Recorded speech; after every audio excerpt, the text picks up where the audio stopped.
What do we want? Free education! When do we want it? Now! What do we want? Free education! When do we want it? Now! What do we want? Free education! When do we want it? Now!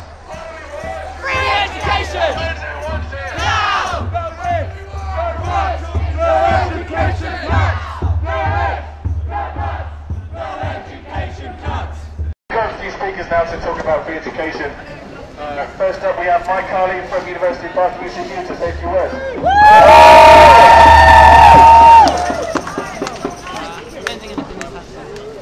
Hi, pleasure to see everybody here and so many people. I've had lectures that weren't quite this fully attended before they even knew it was me doing it. I think a lot of us, we all follow the news and we've all seen all sorts of stuff in the news recently. You'll have heard a lot of pious, self-serving rubbish about Magna Carta, about how it made us all free and took the king off our back and, you know, gave us some kind of proper relationship. Is that better? Yeah. And what we actually find is that the great freedom that we've had to win for ourselves, has come through education. The great freedoms that have been won over the centuries happened because people learned to read and write. They learned to understand what was going on in the world around them. They learned to talk about it. They produced pamphlets. They produced materially on the internet. And education is the great empowering force for decent men and women who want to live in a decent society.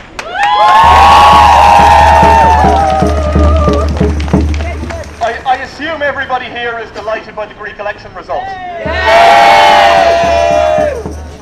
There was a great word that you never ever hear politicians use, and Alexis Tsipras used it when he won the election. He talked about dignity. And dignity is the most basic thing we can demand as human beings in a decent world. The sense that we actually are worth something, the sense that the people around us are worth something. Look at the people around you. Would you rather be here with anybody else? No. Because you're here with people who are standing up for something, who are not standing up for themselves, because let's face it, the students here have been stuck with fees. You're not demanding the dropping of fees for yourself. It's too late for that now. Labour sold us out on that years ago. You're demanding that the fees be dropped for the people who come after you. So you can live in a decent world where people can flourish and blossom as much as it is possible for them to do. Where everybody can reach their potential, whatever it might be.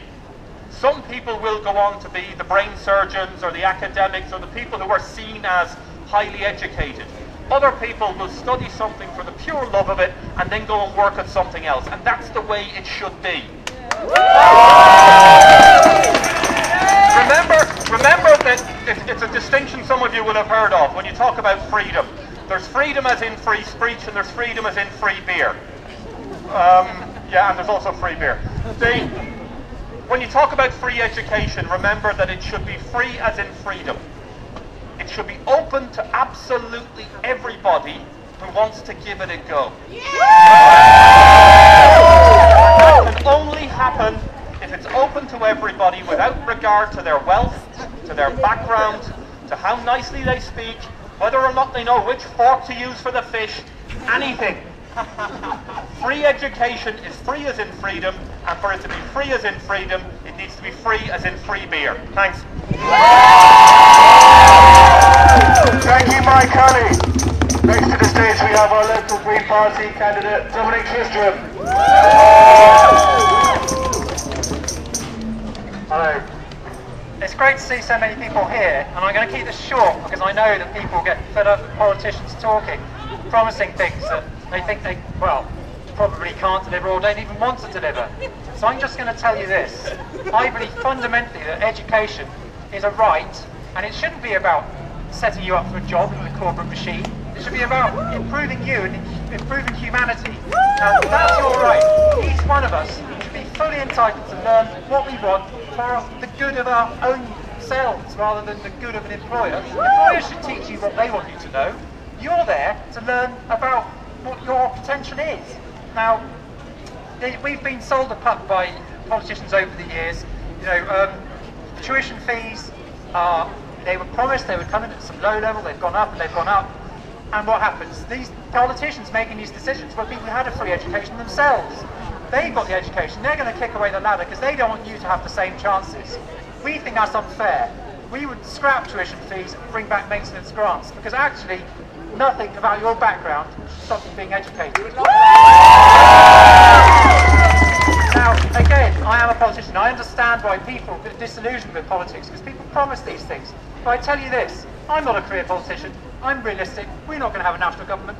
But if I get in as an MP, I'm going to fight whatever government is in power for your rights, for a free education, and everything I can do to write off what debts we have already. Because I don't think it's right that if you have an education, you have this debt hanging over you which will affect your life until you're 40 or whatever. I mean, it's ridiculous. That's going to affect your mortgages, it's going to affect your life, it's going to hang over you. It might even stop people deciding to live in this country. They might move away so they don't have to pay it. That's not right. We need these young people with their education and their careers in this country helping improve our society. So that's what I will do. Thank you, Dominations. Next to the stage we have Bath Spa Students Union President Bruce Gallagher. Testing 1, 2. Yeah, awesome. Well, I'm not really sure how I can follow those two guys. I just want to say, firstly, big up Will for bringing a paper to student council to get the SU to back this demonstration. We had a thoroughly good chat there, and it was voted through pretty much unanimously by all the students there, and it's awesome to see so many people here today. This is, a countrywide, UK-wide movement now. There's unified marches across the rest of the country today. So I think standing together in that sense definitely makes us stronger. I'm personally really surprised at how much this has taken off, and I'm really encouraged by seeing how many different universities, how many different students' unions are really taking this on, and it's really starting to feel like, this can actually happen. But yeah, I don't know, it fills me with optimism if all these if Norway, if Greece, if Brazil, if Argentina, if Denmark, if Germany get rid of tuition fees, why can't we?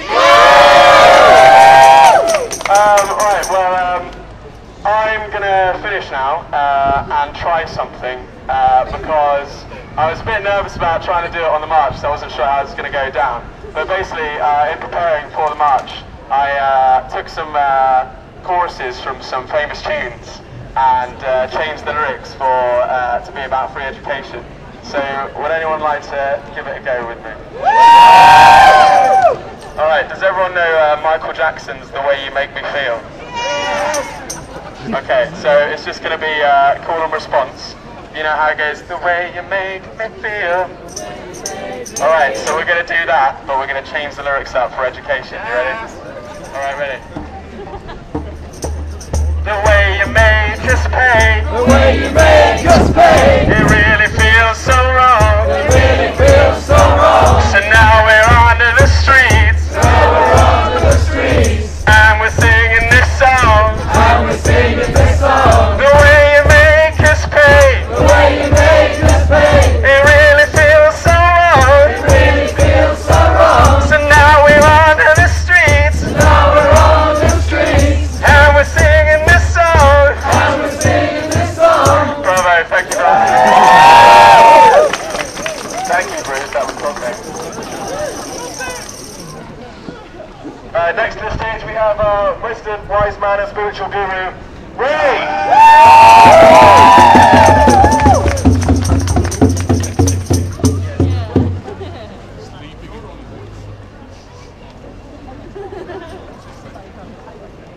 Hi there.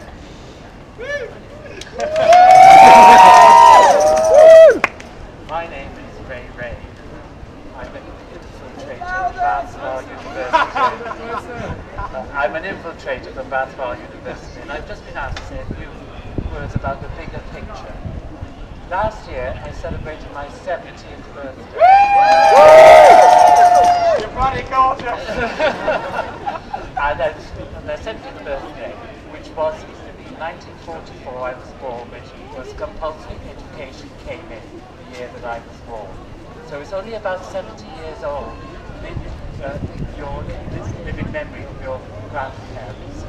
So it is relatively new to have compulsory education. But the thing that has happened, of course, over the many, many years is that education started to get people into jobs after the Second World War. They got people into jobs after the Second World War. But we're in the 21st century now. And I feel, rather than just educating you for jobs, we should be educating the whole person. We should be educating you to be the people that you're meant to be to change this world. And it would take a very, very courageous Vice Chancellor to change that. And it won't happen at all unless you keep doing what you're doing today. The second thing I just want to mention is the bigger picture is all this, everything that we're living by was really started off again about 1947, 48 by the Marshall Plan. The Marshall Plan was aborted by America because the whole of Europe was in devastation, as you know, after the Second World War. And there were two things. They gave us money. We went begging. And by the way, the Marshall Plan, we were in debt to over 250% above our GDP. At the moment, we're only in debt of 80% of our GDP. So, I don't know what the point is about all this anyway. But with the Marshall Plan, they said two things that we had to do apart from others in the British. One was to have all the American bases, and I think there are about 27 here in this country. And the second thing was it was important that people spend. And the whole thing of the spending culture started very much then. And I think one of the things you as younger people, I would suggest, have to challenge that whole culture of us being commodities.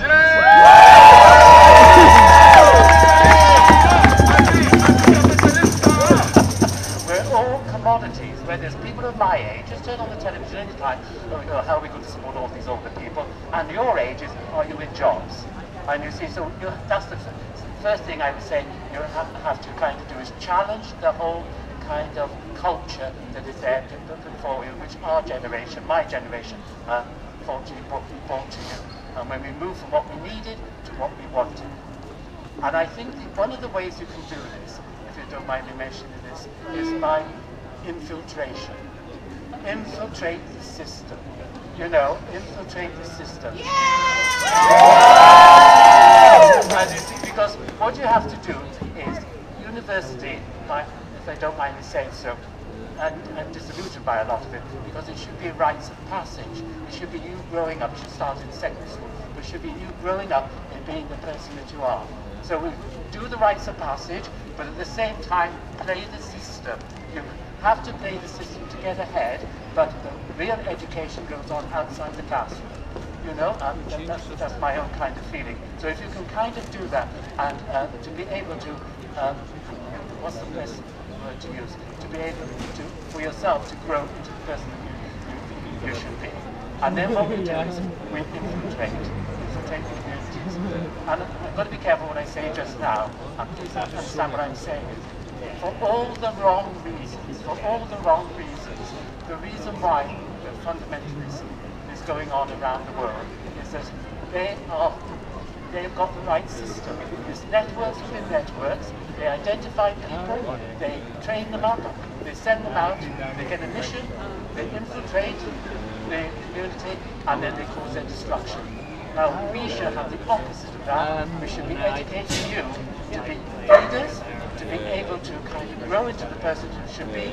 We should give you proper training, and then we should send you out there, and you're a plumber, a doctor, a lawyer, or people working on the streets, whatever, you infiltrate the system. And so I'd just like to wish you well, and to thank you for listening. Last speaker we have Jess from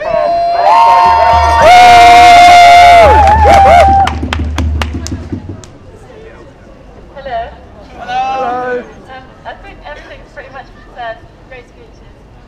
Just want to keep it short and say thank you for coming. Basically, it's so positive to see so many young people standing up for the right for education. We need to keep going. We need to make our voices heard and make sure people know that we're interested and know that we care.